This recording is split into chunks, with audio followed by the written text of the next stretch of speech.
Hi, this is Majinoni. Here's my reviews for XMen Schism number 2, Amazing Spider-Man 666, and Ultimate Fallout number 3. I'm going to do Ultimate Fallout number 3 first. I'll try to make this one brief for you guys. I'm actually liking the turn of events where this book is going. Since this is like, I believe it's supposed to be like a 6-issue miniseries, and I was really going to get annoyed if all they did was spend time with Peter Parker's funeral. But thank goodness they're not. There's actually a lot more that's going on to it, and there's actually a story that's being told within this.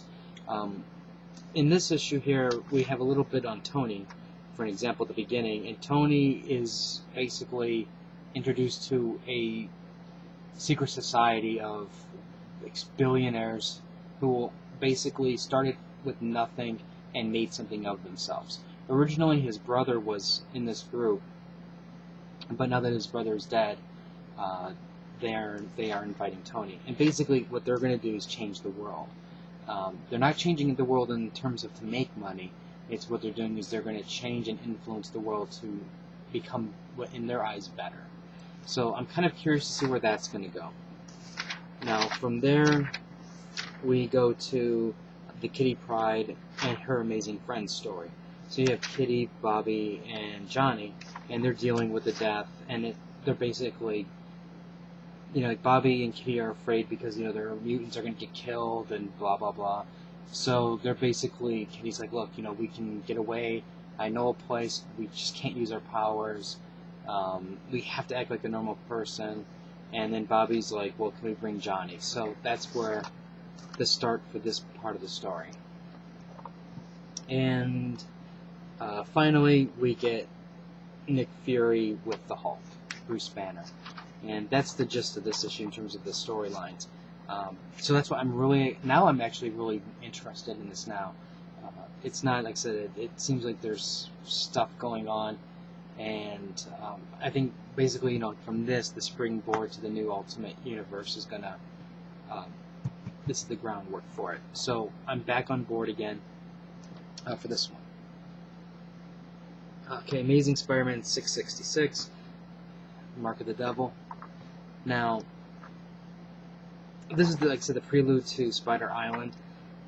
What we basically have is Peter Parker. I really don't understand how Peter Parker can do what he does. If you think about it, he's Spider-Man. He's zipping around, swinging all over New York. He's with the Avengers, Future Foundation. He has a job.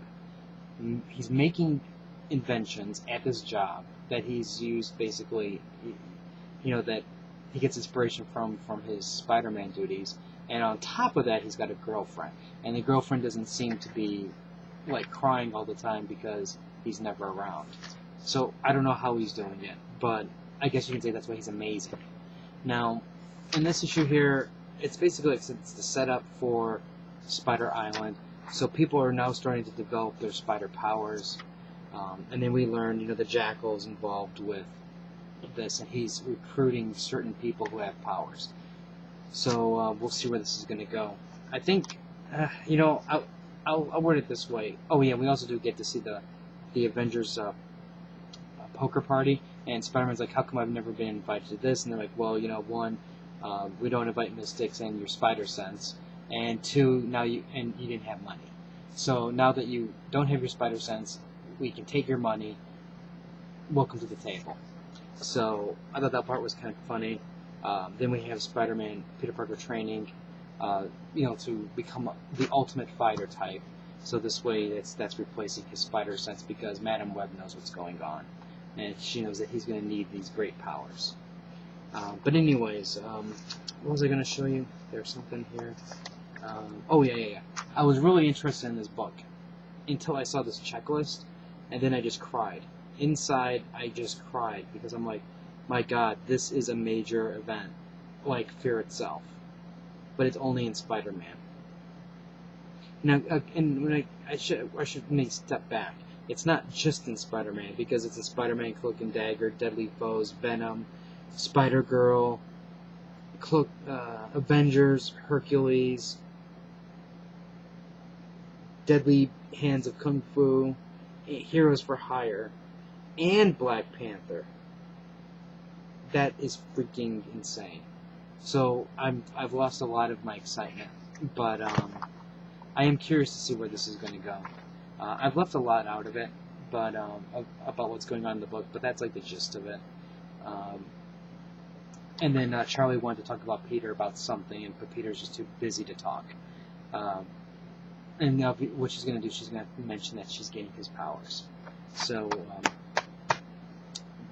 it's a decent start, but I'm not happy with how many issues this is going to take. And finally, XMen Schism. Now, I really like this issue here. You have the Sentinels rampaging. You have Wolverine pissed off. You have the Sentinels actually malfunctioning, which was done by design. When they were basically sent to these different countries and stuff, they were set up to malfunction because they wanted chaos. They wanted even more death, more confusion, more things like that. There's more to it than just that, which haven't been revealed yet, but that's like part of the gist of what's going on. Now,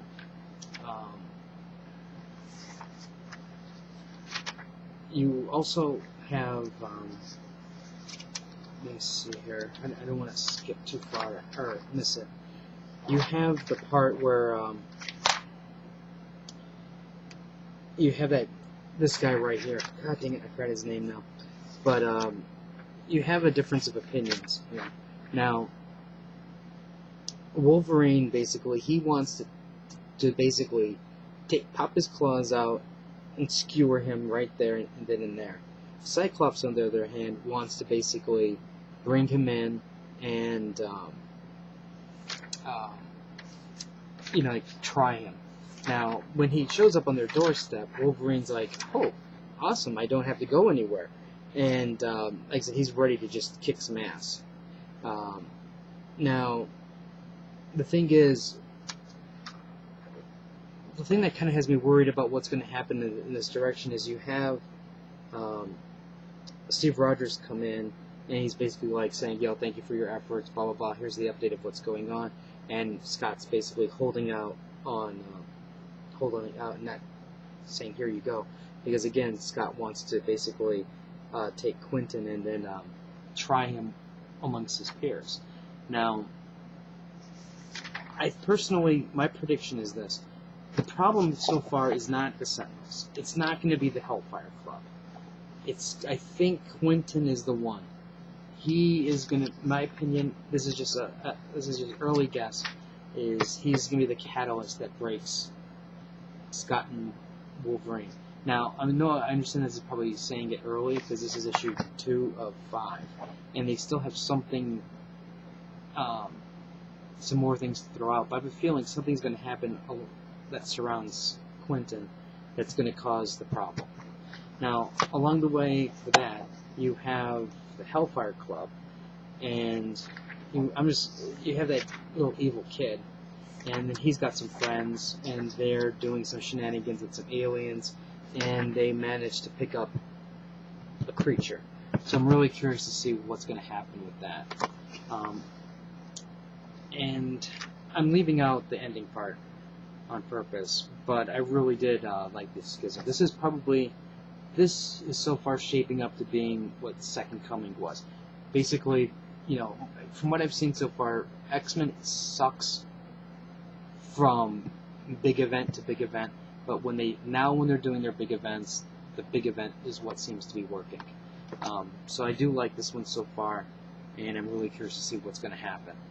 I am curious to know what you guys think. What will be the rift between Scott and Wolverine? What do you think is going to be the cause?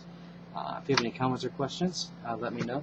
Rate the video up or down. Let me know what you think, and I'll have more reviews up later. So until next time.